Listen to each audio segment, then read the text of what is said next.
Hello architects, and welcome back to another RPG Architect tutorial. My name is Bert, and today we're going to be going over something that I couldn't cover in the 2D projects, but I can cover it while we are in 3D, and that thing is sky layers. You might know them as sky boxes in other engines, but in Architect it is sky layers, but more specifically it is sky spheres, and I will show you what I mean by that. I'll stop talking. Let's just go ahead and add a sky layer, and you get this little prompt here.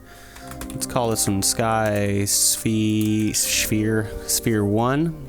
I've got some images already loaded in just to make this a little quicker. Go to images. I'm going to start with this first one here. This is from Mario 64. I think the Rainbow Ride level. I can't remember exactly what it's called, but that's what I'm guessing it's from. But anyway, yeah, I'm just going to select the whole picture. We're going to hit OK.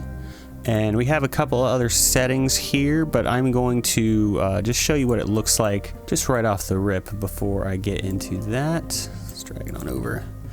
So you can see it's very dark, but if we look up, there is the sun just right up above us. I also started myself up on the wall so we could get a good look. But yeah, it is a little dark, and you may be wondering why that is. Well, the reason is because the sky layers is a mix of the image we selected and also the background color for our maps. So if I just change this over to white, just go complete opposite. Let's do that. And bam, there you go. You can see a little better. You can kind of see the clouds there from the lower portion of the image. And you know, there's the sun again, and yeah, so that's what's going on there. It's just a blend of the image and the background color. Now you might be wondering, how can I get, you know, the rest of this image in? Well, one thing you can do is you can double up the image and mirror it like so. I have a second image prepared. It's obviously it is the same thing, just doubled up and mirrored. Now let me click this button to select my full image, but what this will do, since like I said, it's a sky sphere, so what the engine is doing is basically taking this corner up here and kind of wrapping it around and pinching it against this corner, and then, you know, drawing the rest of the image there. That's the best way I can think of it. Now there are further modifications we can make, but let's just take a look at this with that slight adjustment and see what that looks like.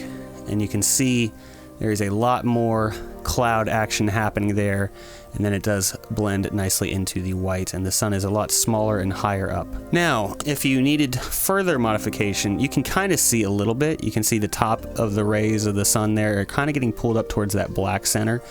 That is the center of the sphere, the top center of the sphere, I guess you could say. It's all kind of circled around and being pulled up there, and then I think over here you can see a hard edge there just because this image was not, I just pulled it from Mario 64. It's not optimized on the edges here. You can see it doesn't exactly blend into the left and right super well, but that's okay. This is just for demonstration purposes.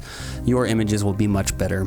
But anyway, if I needed to adjust my image a little bit more, let's start with the X pan. Now, when you put in any values in any of these fields, you really want to do kind of low values. So I'm going to start with, I'll just start with 0.1 to show you what that does. Now, here's my starting position, and I believe from here, initially we were looking at the sun over down south here. I believe that's where it was. So by adjusting at 0.1, we can turn and look up. Okay, it's just a little bit that way. So let me do something more drastic, and I'll get it like over here behind us. So let's try 0.5. Okay. So now I turn and look up. Oh, it's gone. There's our seam. So that means the sun is exactly right behind us there, okay? Now, likewise, if we adjust our Y, it is going to take the image and shift it upwards. So we'll start to see some fun effects with the sun there. Let's just do, 0.2 on this. And I'm gonna set my X back down to 0, just because. So now I look up, and you can see the sun is gone from just 0.2, but the clouds are starting to get pulled into that center vortex there, that black hole that we can't see, but yeah, the whole image has been like kind of stretched upwards, and you get that effect. Okay, kind of cool. Now, so if you wanted something less than that, if you did like 0.01, then you'd see the sun. Okay, not quite as much as I thought, but you can see the top rays are starting to get pulled in a little bit more. And if I do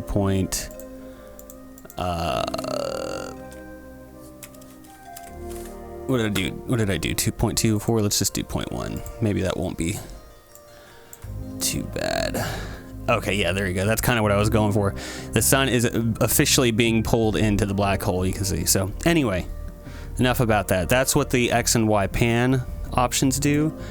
But we also have these velocity settings. And again, you're going to want to set these pretty low because it can get real fast real quick. And so I'm just going to set the X velocity to 0.1, and you'll start to see... You'll see the sky is rotating even at 0.1. That is pretty dang fast. That is pretty fast. If the sun was moving like that in real life, I would be worried.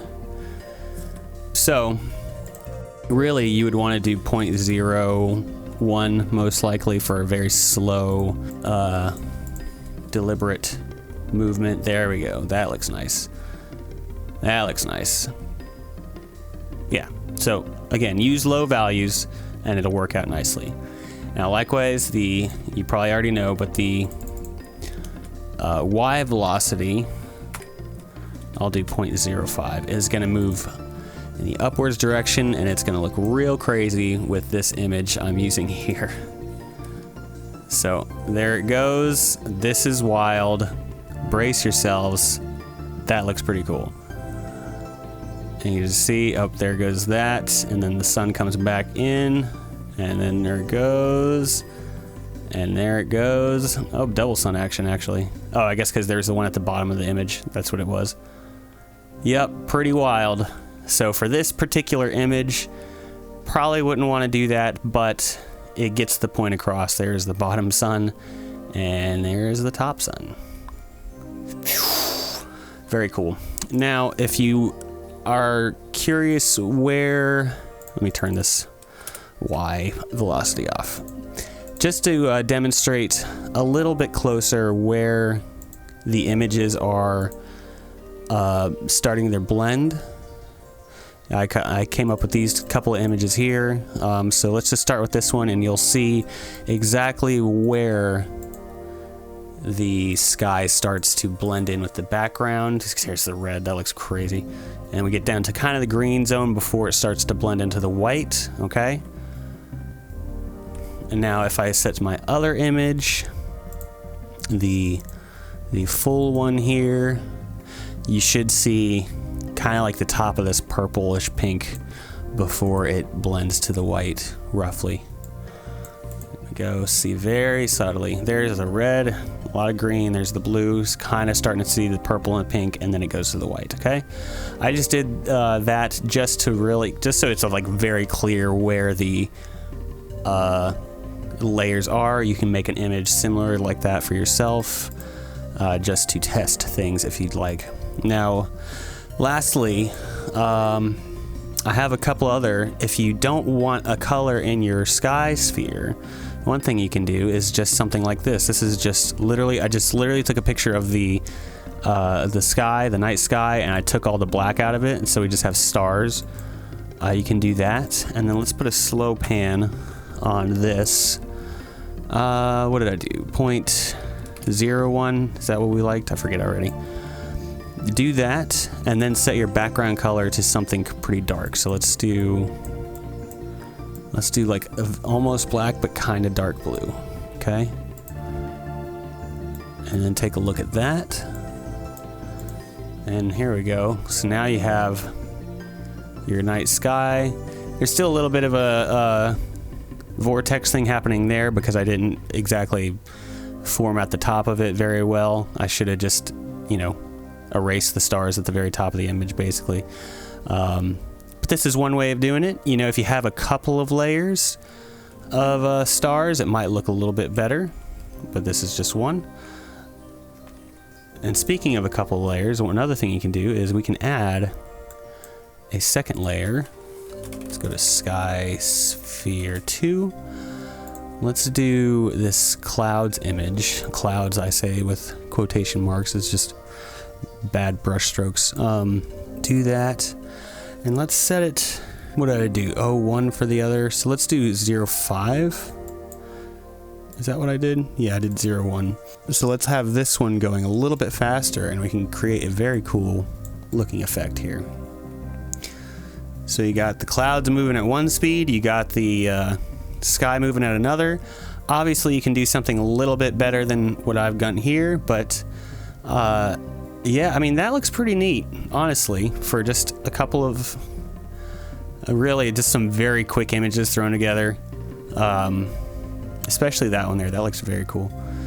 But yeah, that's roughly the gist of it for sky spheres. I almost said skyboxes, sky spheres. So anyway, I think that's going to do it for me today. I hope you enjoyed this tutorial. If you did, be sure to leave a like, and if you haven't already, subscribe to the channel. Leave a comment down below if you would like. Tell me what kind of sky sphere you plan on making. If you haven't picked up your copy of RPG Architect yet, be sure to do so. We are still in early access on Steam, and there's a lot you can do with the engine as is, and there's a lot more coming in the future. So go ahead and grab it now. If you've been on the fence, I mean, the time to act is now, basically. Why wait? So go for it. You'll like it. The community on Discord is great. We do our best to help new people to the best of our ability to get you guys rolling with things. And also, if you've enjoyed my tutorials and my commentary, please consider supporting me over on patreon.com/bitbybitsound. It helps me out a lot. Helps me to be able to continue to do these tutorials and to create music for you guys to use in your own projects. So much appreciated. Alright, that's going to do it for me today. As always, you have been amazing, and I have been Bert. I'll see you on the next one. Bye-bye.